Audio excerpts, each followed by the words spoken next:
आज व्यू 360 में अमरीकी वज़ीर ख़ारजा को पाकिस्तान के सियासी हालात पर एक्शन लेने के लिए ख़त लिखने वाले अमरीकी कांग्रेसमैन से खुसूसी इंटरव्यू। पाकिस्तानी सियासतदान अमरीका में लॉबिंग क्यों करते हैं? और मिलिए मुख्तलिफ मज़ाहिब से ताल्लुक़ रखने वाले एक जोड़े से और देखिए कि वो रमज़ान कैसे गुजारते हैं। पिछले साल रमज़ान में मैंने भी रखे थे साथ में, ऐसे ही उनका साथ देने के लिए वो मेरे लिए करवा चौथ का व्रत रख सकते हैं तो मैं भी रख सकती हूँ।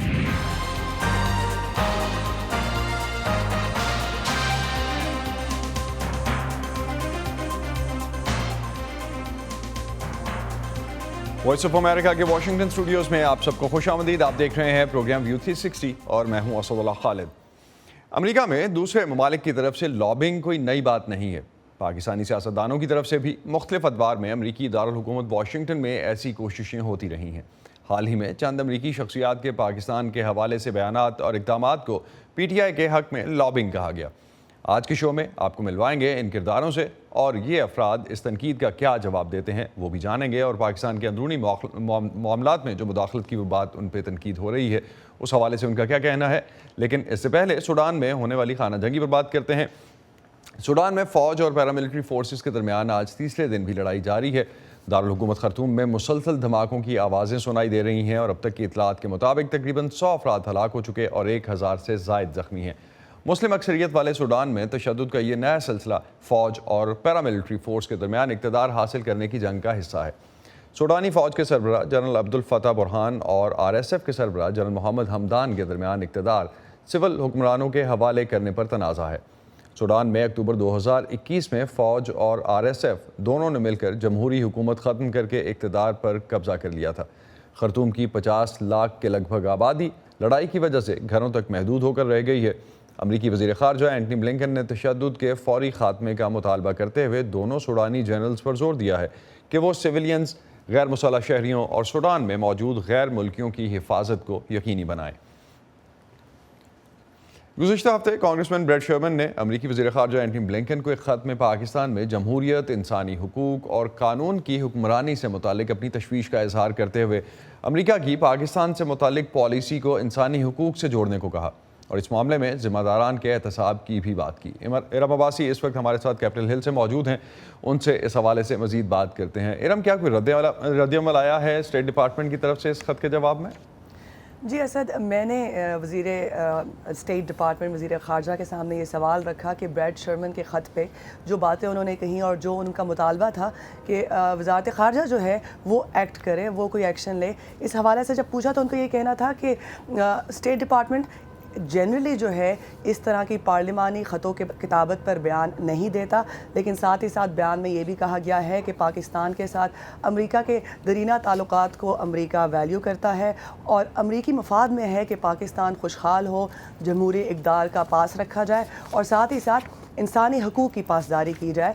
और बयान में ये भी कहा गया था असद कि अमेरिका जो है इस हवाले से पाकिस्तान के आला एहलकारों से मुसलसल बात करता रहता है, चाहे वो कानून की पासदारी हो, ह्यूमन राइट्स हो या फिर डेमोक्रेसी के बारे में बात हो। लेकिन बयान में ये भी कहा गया है कि अमेरिका जो है पार्लिमान की जानिब से ये इंटरेस्ट जो कि बाहमी ताल्लुकात में शो किया जा रहा है उसको खुशाइन करार देता है, उसको वेलकम करता है।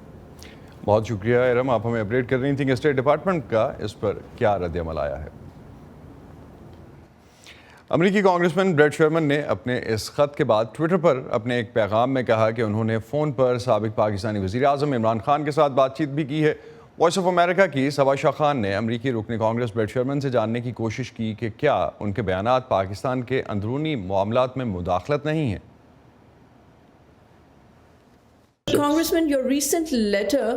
कांग्रेसमैन, अमरीकी वज़ीर ख़ारजा को आपका हालिया ख़त और पाकिस्तान के साबिक़ वज़ीर आज़म को कॉल, इनकी ज़रूरत क्यों पेश आई?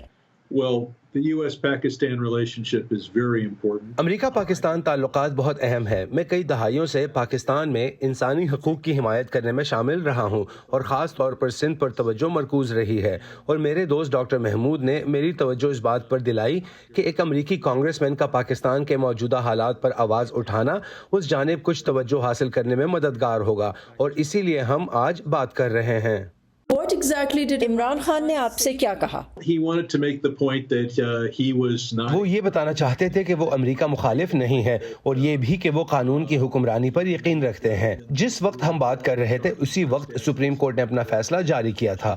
Khan in the past has complained of US interference and even blamed it. Khan माजी में अमेरिकी मुदाखलत की शिकायत करते आए हैं और इस पर अपने ओहदे से हटाए जाने का इल्जाम भी लगाया है। वजीर खारजा को लिखे गए अपने खत में आपने अमेरिकी सिफारती चैनल से मुतालबा किया है कि वो पाकिस्तानी हुकाम से मुबैना ज़्यादतियों की तहकीकात करने पर जोर दें। जैसा कि आपने इंतखाबात के बारे में भी कहा था, तो क्या ये पाकिस्तान के अंदरूनी मामलात में मुदाखलत के मुतरादिफ नहीं?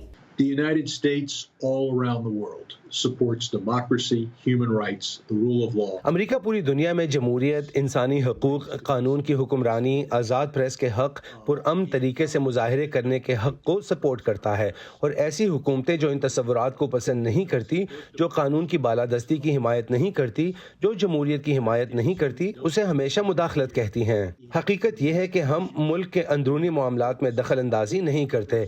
हम सिर्फ दो चीज़ों पर तवज्जो देते हैं। पहली, उस मुल्क की खारजा पॉलिसी जिससे हमारा वास्ता है, और फिर दूसरी, जमहूरियत के बुनियादी उसूल, क्योंकि हमने महसूस किया है कि ये मुतल्लिका मुल्क के अवाम और हमारे दोनों के लिए बेहतर है।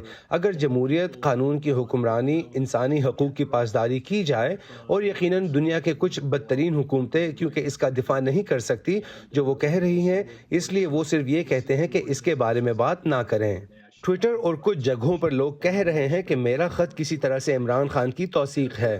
जैसा कि आपने सवाल भी किया कि उन्होंने इल्ज़ाम लगाया कि अमेरिका किसी तौर पर पार्लियामेंट में उनकी शिकस्त का जिम्मेदार है। मैंने इस पर तनकीद की क्योंकि मैं नहीं समझता कि ये सच है या वो इस इल्ज़ाम की हिमायत में कोई सबूत पेश कर पाए। और उस वक्त भी जब इमरान खान हुकूमत में थे, मैंने इंसानी हकूक़ और खारजा पॉलिसी पर भी तनकीद की थी। शायद इंसानी हकूक़ के नुक्ता नज़र से हमारे यहाँ सबसे बड़ा मसला जो इमरान खान के वज़ीर आज़म रहने से पहले, उसके दौरान और बाद भी मौजूद है, वो है डॉक्टर अफरीदी की क़ैद का। उसामा बिन लादेन ने न सिर्फ 3000 अमरीकियों को हलाक किया, बल्कि उसके अमल के नतीजे में अफगानिस्तान में जंग हुई, जो यकीनन कोई नहीं समझता कि अच्छी रही। इसके लिए एक शख्स को जेल में डाल देना क्योंकि उसने उसामा बिन लादेन तक पहुँचने में हमारी मदद की थी, ये ताल्लुकात में तनाव की एक वजह है। और जो भी पाकिस्तान में हुकूमत कर रहा है, उसे चाहिए कि वो अमेरिका के साथ बैठकर डॉक्टर अफरीदी की रिहाई का बंदोबस्त करे।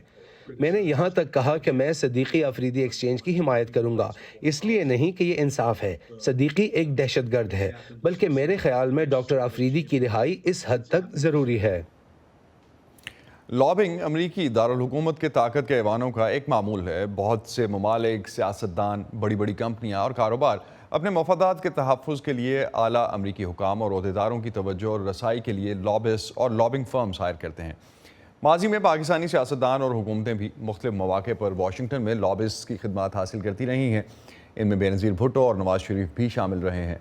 कुछ अर्सा पहले तक पाकिस्तान के साबिक़ वज़ीर आज़म इमरान खान अमेरिका से जारी होने वाले मुबैना साइफ़र की बुनियाद पर इल्ज़ाम लगाते रहे कि उन्हें हुकूमत से हटाने में अमेरिका का हाथ था। अब इमरान खान ने न सिर्फ ये कि अपना बयानिया तब्दील कर लिया है, बल्कि अब उनकी पार्टी ने भी अमरीकी इंतज़ामिया की तवज्जो हासिल करने के लिए एक फ़र्म की खिदमत हासिल की हैं।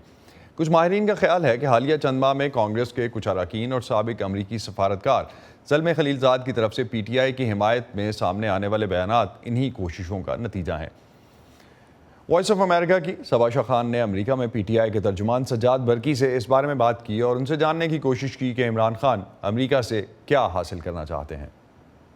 एक साल पहले ये एफर्ट जो है वो शुरू की थी, ये देखते हुए कि सडनली अमेरिकन इन्फ्लुएंस नज़र आ रहा था पाकिस्तान की, जो रिजीम चेंज का जो नैरेटिव शुरू हुआ था उसमें।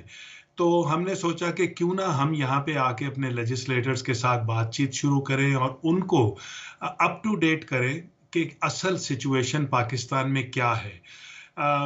हम समझते हैं कि रिगार्डलेस के पाकिस्तान की पॉलिसी क्या है at any given time, US का इन्फ्लुएंस जो है वो उस रीजन में हमेशा रहा है और रहेगा।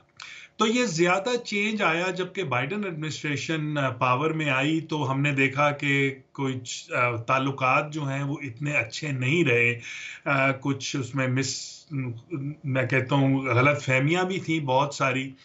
तो आई थिंक उसकी वजह से ये कॉन्वर्सेशन कुछ चेंज हुई और हमें भी रियलाइज हुआ कि ये जो डायलॉग, ये जो नैरेटिव यहाँ पे बनाया गया है हमारा लेजिस्लेटर्स के सामने, ये एक सोची समझी एक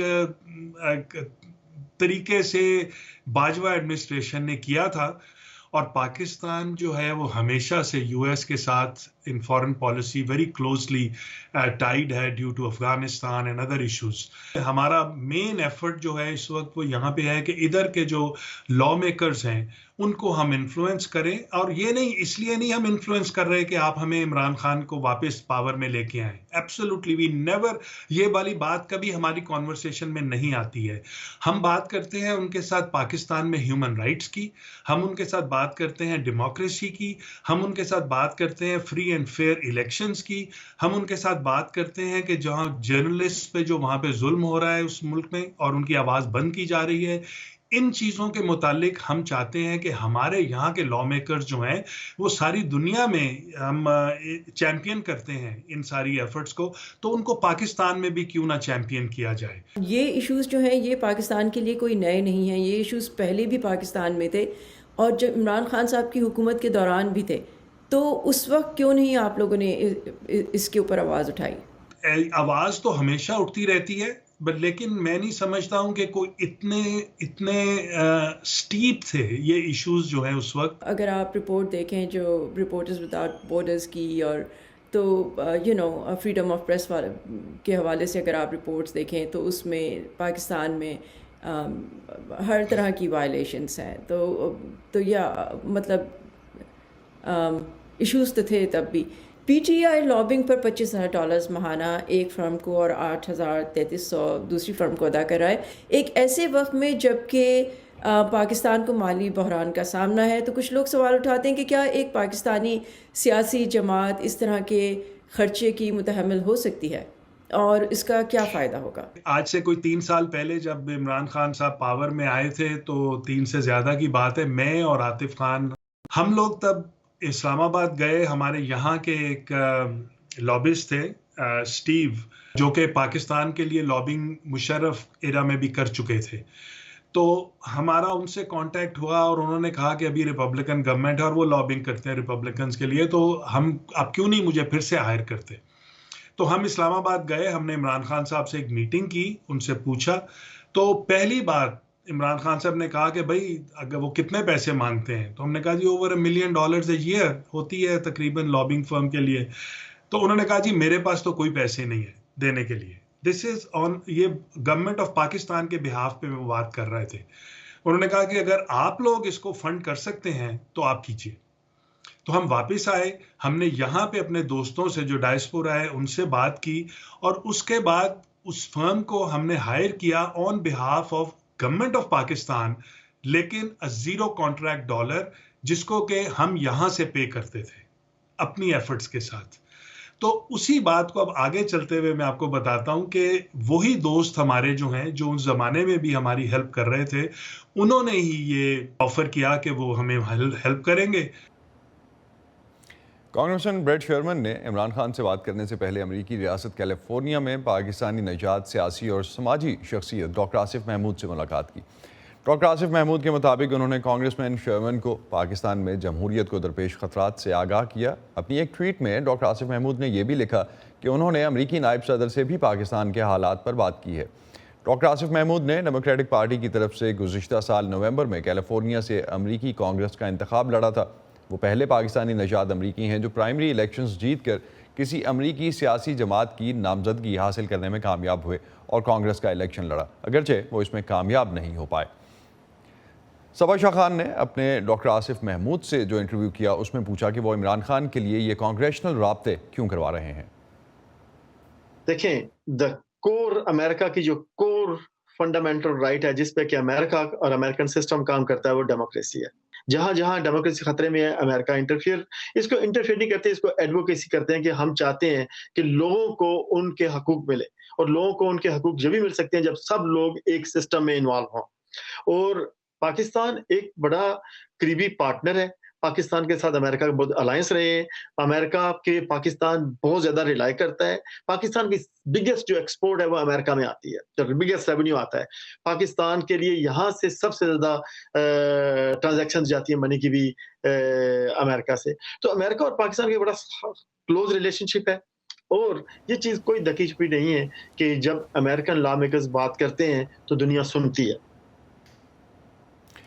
आसिफ महमूद के ख्याल में पाकिस्तान के लिए टीटीपी से ज़्यादा बड़ा ख़तरा मुआशी मेल्टडाउन का है और उनके मुताबिक इसका हल इलेक्शंस करवाने में है। अगर मुझसे आप पूछें तो पाकिस्तान को सबसे बड़ा खतरा इस वक्त इकोनॉमिक मेल्टडाउन है, जहां पे poverty every passing day poverty worse हो रही है। बहुत कम लोगों के पास पैसा आ गया, बाकी सब लोग सफर कर रहे हैं।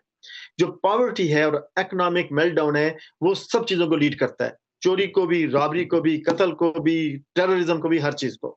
तो जब तक आप लोगों की रेगुलर लाइफ बेहतर नहीं बनाएंगे वो चीजें बेहतर नहीं हो सकती। TTP is a big threat, तो टीटीपी को उन्होंने सख्ती से निपटना पड़ेगा। जहां पे भी I can be of help, किसी भी कांग्रेशनल कमेटी में, सेनेट कमेटी में, स्टेट डिपार्टमेंट में और किसी थिंक टैंक में, we are there to help them. TTP is definitely a problem and they are, I think they are doing every effort उसको खत्म करने के लिए। लेकिन ऑनेस्टली आई स्टिल थिंक कि economic meltdown is going to be the biggest thing, जो कि पाकिस्तान में अनरेस्ट क्रिएट कर देगा। पाकिस्तान में लोगों के पास इस वक्त, पाकिस्तान में बहुत सारे लोगों के पास 3 वक्त खाने की रोटी नहीं है। इस वक्त आटे की लाइनों में लोग मर रहे हैं। ये मैं नहीं कहूंगा कि इस गवर्नमेंट का या पुरानी गवर्नमेंट का, इमरान खान की प्रॉब्लम है, लेकिन प्रॉब्लम ये इस मुल्क की है। और जब तक इस मुल्क में स्टेबिलिटी नहीं आती ये आगे कुछ नहीं कर सकते। ये डिवीजन बढ़ती जाएगी, ये किसी और थ्रेट को नहीं लड़ सकेंगे। इसलिए आई थिंक इट्स टाइम कि ये सब लोग इकट्ठे हों, बात करें, what ever the time is, election कराएं। डॉक्टर आसिफ ने वॉइस ऑफ अमेरिका को जो ये इंटरव्यू दिया उसमें उन्होंने ये वजाहत भी दी कि उनका किसी भी सियासी जमात से कोई ताल्लुक नहीं है। मेरा किसी लॉबिंग फर्म से, किसी ऐसी जगह से जहां पे कि पीटीआई या वो लोग आपस में काम कर रहे हैं जिनको वो हायर करते हैं, मेरा कोई कतन ताल्लुक नहीं है, ना अभी है ना कभी रहा है।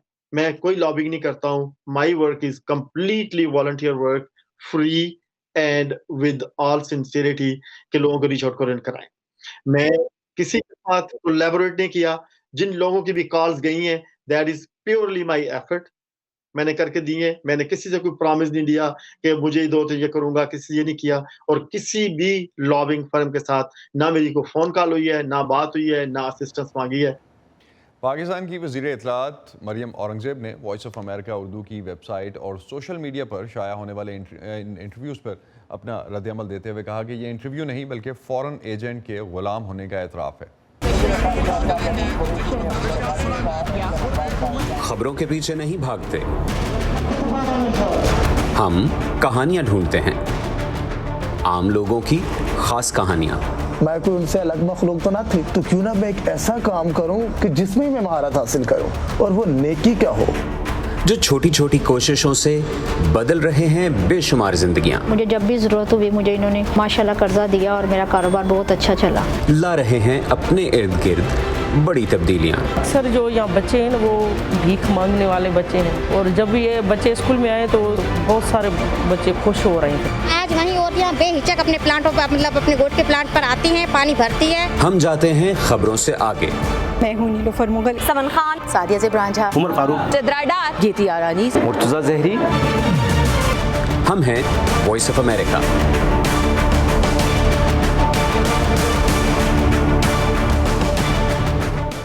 किसी मुसलमान की हिंदू से शादी होना पाकिस्तान में एक अनहोनी सी बात है, लेकिन भारत में ऐसी शादियां आम हैं। भारत में भी अक्सर किसी मुसलमान नौजवान की हिंदू लड़की से शादी पर शदीद समाजी और सियासी मसाइल खड़े होते हैं, लेकिन इसके बावजूद कई ऐसे जोड़े खुशहाल ज़िंदगी भी गुजार रहे हैं। आपको मिलवाते हैं एक ऐसे ही मुसलमान नौजवान फ़ारूक मोहम्मद से, जिनकी अहलिया हिंदू हैं लेकिन दोनों रमज़ान और ईद भी मनाते हैं और दिवाली भी। सोहेल अख्तर कासमी की रिपोर्ट। मेरा नाम फ़ारूक मोहम्मद है। मैं बेसिकली राजस्थान के छोटे से गांव से बिलोंग करता हूं, जिस गांव का नाम रासलाना है। मेरी शादी हुई है उन जिनके साथ में, वो एक हिंदू समाज से हैं। मेरा नाम पूजा है और मेरे हस्बैंड का नाम फारूक है। हमने स्पेशल मैरिज एक्ट में शादी किया है। उसके अंदर क्या होता है, ना ही तो धर्म चेंज होता है ना ही नेम चेंज किया जाता है। तो स्पेशल मैरिज एक्ट में शादी करने में भी हमें काफ़ी दिक्कतें आई। हमने पहले यही सोचा था कि हमारे बीच में जाति धर्म आएगा, लेकिन उस चीज़ को हमने बहुत फाइट किया था। मेरा क्या था कि मैं जाति धर्म में नहीं मानता हूँ, इंसानियत से बढ़ के कोई भी धर्म नहीं है, मैं उसी को मानता हूँ। मैं पूजा के फेस्टिवल में उसको पार्टिसिपेट करता हूँ। जैसे करवा चौथ हो गया तो करवा चौथ में उसके साथ में स्पेंड करता हूँ, उसके साथ में मनाता हूँ और उसके साथ में मैं करवा चौथ रखता हूँ। रमज़ान में मैं रोज़े रखता हूँ, वो मेरा पूरा ख्याल रखती है। सुबह सुबह उठ के सेहरी वही बनाती है और सुबह सुबह मुझे उठा देती है। वो एक अलार्म ही है मेरे रमज़ान का। पूजा भी साथ में बैठ के करते हैं, दीपावली हो चाहे होली हो कुछ भी हो, सब चीज़ में साथ देते हैं वो मेरा। ऐसा नहीं है कि हम मस्जिद भी जाते हैं और मंदिर भी जाते हैं। मैं उनके लिए सुबह उठती हूँ, खाना भी बनाती हूँ, फिर शाम के टाइम वो मेरे को जब ऑफिस से चलते तब बता देते कि मैं चलने वाला हूँ, तो मैं ऑलरेडी खाना बना के रखती हूँ उनके लिए। वो अपने हिसाब से अच्छे से मन से बनाती है कि हाँ मुझे भी सवाब मिलेगा। मैंने आज तक उसको ये नहीं बोला कि तू रोजे रख, क्योंकि इंसान के अंदर सबसे बड़ा उसका दिल और इंसानियत है। उसके लेके हमारी कभी बहस नहीं हुई कि तू रोजे रख, मैं तेरे व्रत रखूँगा, ये रखूँगा, नहीं है। हमने दोनों को बोला कि हम फ्रीडम है। पिछले साल रमज़ान में मैंने भी रखे थे साथ में, ऐसे ही उनका साथ देने के लिए। वो मेरे लिए करवा चौथ का व्रत रख सकते हैं तो मैं भी रख सकती हूँ। मतलब एक दूसरे का साथ देने के लिए हम सब चीज़ करते हैं।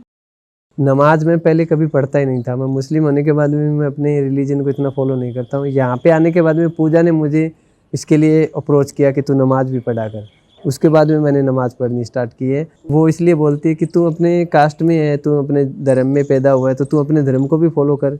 मेरे धर्म को मैं भी फॉलो कर रही हूँ, हम दोनों मिलके अपने धर्म को फॉलो करेंगे तो एक नया ही धर्म होगा। मैं वेज ही खाना खाती हूँ, मेरे हस्बैंड नॉन वेज और वेज दोनों खाते हैं।